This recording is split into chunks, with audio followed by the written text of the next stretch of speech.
कृष्णा हरे कृष्णा कृष्णा कृष्णा हरे हरे हरे राम राम राम हरे हरे गोविंद बोलो हरि गोपाल गो।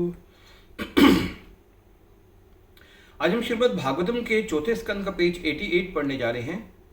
ये प्रार्थनाएं करने के पश्चात ध्रुव शांत हो गए।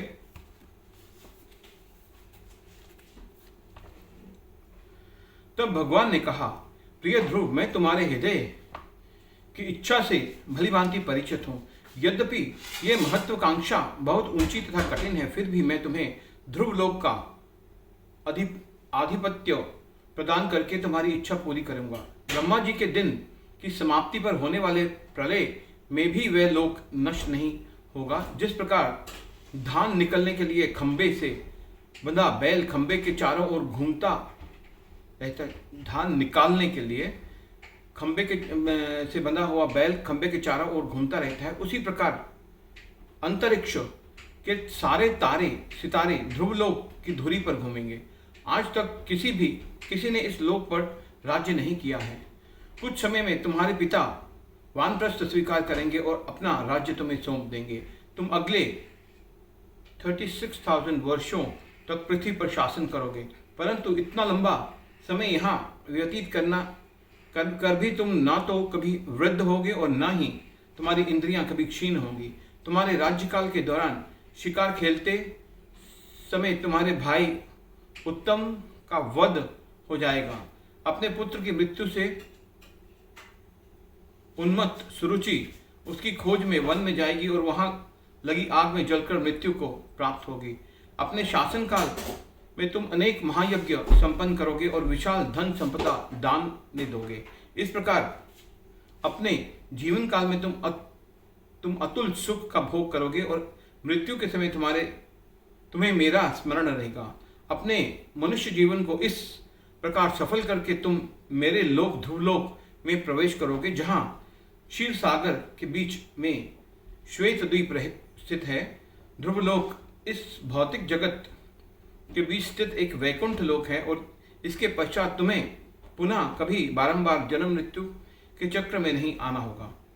सामान्यतः शुद्ध भक्तों की इच्छा होने पर भी भगवान उन्हें भौतिक ऐश्वर्य प्रदान नहीं करते, परंतु ध्रुव महाराज की स्थिति भिन्न थी। भगवान जानते थे कि ऐसे शुद्ध भक्त इतना ऐश्वर्य प्राप्त करके भी कृष्ण भक्ति से भ्रष्ट नहीं होते। ये इंगित करता है कि महान भक्त भौतिक भोग विलास की सुविधाओं के रहते हुए भी अपनी भक्ति तथा भगवत प्रेम के स्तर को बनाए रख सकते हैं, परंतु ऐसे भक्त प्रायः दुर्लभ होते हैं।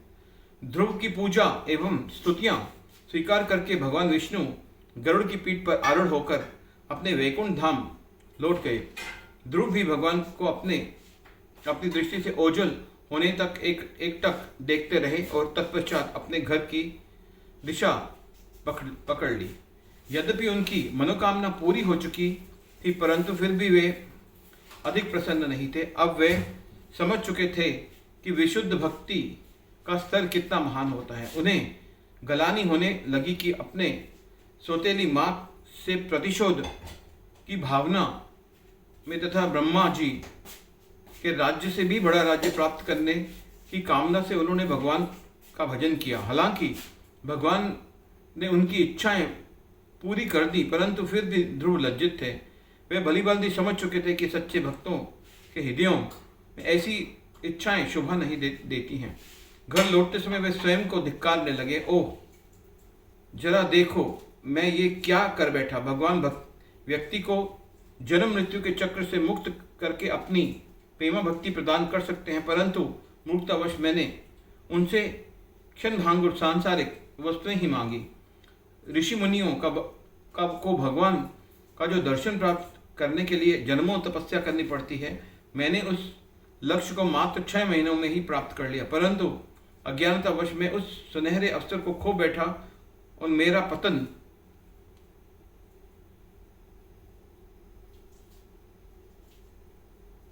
और मेरा पतन स्वर्गीय सुखों का उपभोग करने के बाद देवताओं को पुनः मृत्यु लोक को गिरना पड़ता है। कदाचित इसलिए वे वैकुंठ जाने का प्रयास करने वाले लोगों से द्वेष करने लगते हैं। हरे कृष्णा हरे कृष्णा।